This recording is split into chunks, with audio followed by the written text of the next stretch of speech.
क्योंकि है मोहन यादव जी को भी और कांग्रेस के जितने भी नेता हैं जिनको इन्होंने बैकवर्ड में बहुत बड़ा नेता बना रखा है, आकर देख लें तो लोग बताएंगे अमेठी में असलियत क्या है। अमेठी में विकास के नाम पर कांग्रेस के साथ लोग हैं, जाति धर्म के नाम पर नहीं है। दोस्तों नमस्कार, मैं हूं ब्रजेंद्र यादव, आप देख रहे हैं मंडल टाइम्स। आज हम हैं सुल्तानपुर में, लेकिन हम बात करेंगे अमेठी की। हमारे साथ हैं पूर्व विधायक हैं, 3 बार विधायक रहे हैं अमेठी से। आपने कांग्रेस कैसे ज्वाइन किया? नहीं, जब लोकदल का विघटन कर दिए और बीपी सिंह के नेतृत्व में जो बीपी सिंह कांग्रेस से निकलने के बाद जनमोर्चा बनाया और बाद में सारी पार्टियों को मिला करके जनता दल का गठन हुआ, उसमें जब लोकदल का विघटन हुआ तो मेरे अपने निजी विचार में मैंने उचित समझा कि इसमें एक राष्ट्रीय पार्टी कांग्रेस ही है, जिसमें चौधरी चरण सिंह भी उसके सदस्य रहे, बराबर आज़ादी की लड़ाई में जेल में रहे, और चौधरी चरण सिंह की नीतियों के आधार पर कांग्रेस चल रही है, तो हम कांग्रेस में उचित समझा जाता। तो कैसे ज्वाइन किया और मुलाकात से किया? हम उस समय हमारे सौभाग्य से देश के राजीव गांधी प्रधानमंत्री थे, कैप्टन सतीश शर्मा अमेठी के प्रभारी थे। कैप्टन सतीश शर्मा से मेरी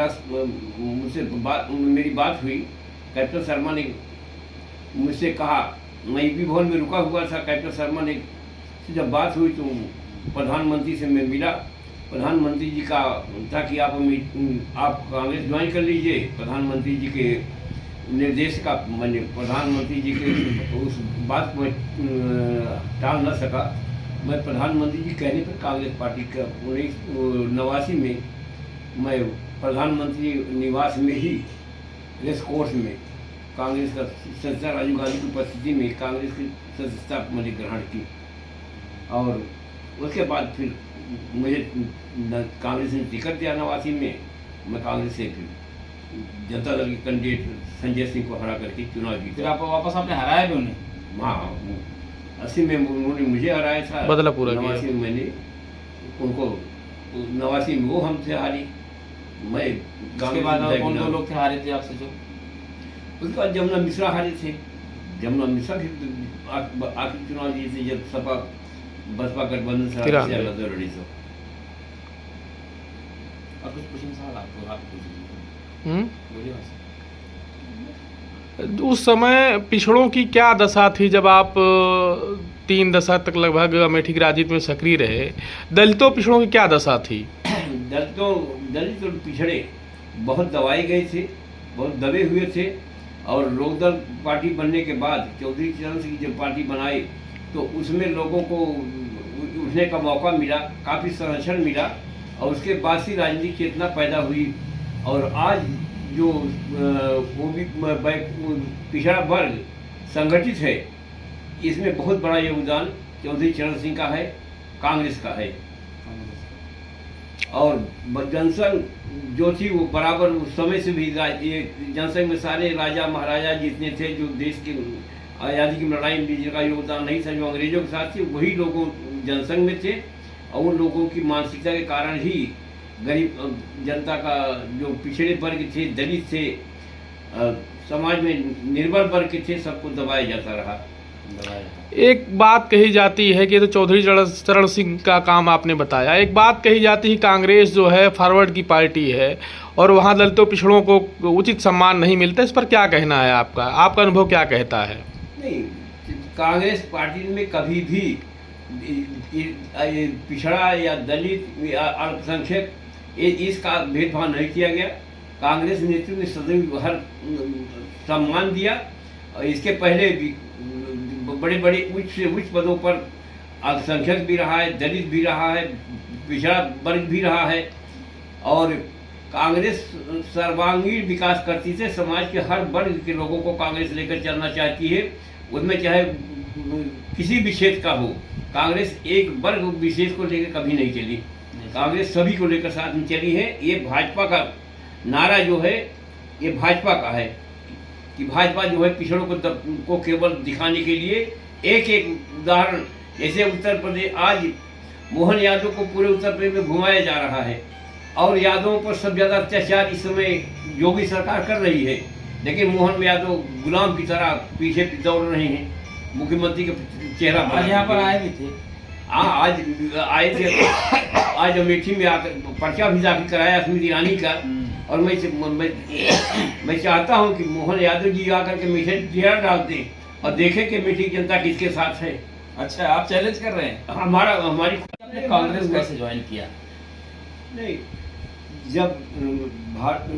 जब लोकदल का विघटन कर दिए और बीपी सिंह के नेतृत्व में जो बीपी सिंह कांग्रेस से निकलने के बाद जनमोर्चा बनाया और बाद में सारी पार्टियों को मिला करके जनता दल का गठन हुआ, उसमें जब लोकदल का विघटन हुआ तो मेरे अपने निजी विचार में मैंने उचित समझा कि इसमें एक राष्ट्रीय पार्टी कांग्रेस ही है जो जिसमें चौधरी चरण सिंह भी उसके सदस्य रहे, बराबर आज़ादी की लड़ाई में जेल में रहे और चौधरी चरण सिंह की नीतियों के आधार पर कांग्रेस चल रही है, तो हम कांग्रेस में उचित समझा जाता।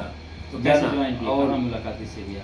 हम उस समय हमारे सौभाग्य से देश के राजीव गांधी प्रधानमंत्री थे, कैप्टन सतीश शर्मा अमेठी के प्रभारी थे। कैप्टन सतीश शर्मा से मेरी बात हुई। कैप्टन शर्मा ने मुझसे कहा, मैं यूपी भवन में रुका हुआ था। कैप्टन शर्मा ने जब बात हुई तो प्रधानमंत्री से मैं मिला। प्रधानमंत्री जी का था कि आप कांग्रेस ज्वाइन कर लीजिए। प्रधानमंत्री जी के निर्देश का मैंने प्रधानमंत्री जी के उस बात को टाल न सका। मैं प्रधानमंत्री जी कहने पर कांग्रेस पार्टी का 1989 में मैं प्रधानमंत्री निवास में ही रेस कोर्स में कांग्रेस का सदस्य राजीव गांधी की उपस्थिति में कांग्रेस की सदस्यता मैंने ग्रहण की और उसके बाद फिर मुझे कांग्रेस ने टिकट दिया 89 में। मैं कांग्रेस से फिर जनता दल के कैंडिडेट संजय सिंह को हरा करके चुनाव जीता। फिर आप वापस आपने हराया भी उन्हें? हाँ, 80 में उन्होंने मुझे, 89 में मैंने उनको, 89 में वो हमसे हारी। मैं उसके बाद और कौन दो लोग थे हारे थे आपसे? जो उसके बाद जमुना मिश्रा हारे थे। जमुना मिश्रा भी आखिरी चुनाव जीते जब सपा बसपा गठबंधन से दलित से समाज में निर्बल वर्ग के थे, सबको दबाया जाता रहा। एक बात कही जाती है कि ये तो चौधरी चरण सिंह का काम आपने बताया। एक बात कही जाती है कांग्रेस जो है फॉरवर्ड की पार्टी है और वहाँ दलितों पिछड़ों को उचित सम्मान नहीं मिलता, इस पर क्या कहना है आपका? आपका अनुभव क्या कहता है? नहीं, कांग्रेस पार्टी में कभी भी पिछड़ा या दलित या अल्पसंख्यक इसका भेदभाव नहीं किया गया। कांग्रेस नेतृत्व ने सदैव हर सम्मान दिया और इसके पहले भी बड़े बड़े उच्च पदों पर अल्पसंख्यक भी रहा है, दलित भी रहा है, पिछड़ा वर्ग भी रहा है और कांग्रेस सर्वांगीण विकास करती है। समाज के हर वर्ग के लोगों को कांग्रेस लेकर चलना चाहती है, उसमें चाहे किसी भी क्षेत्र का हो।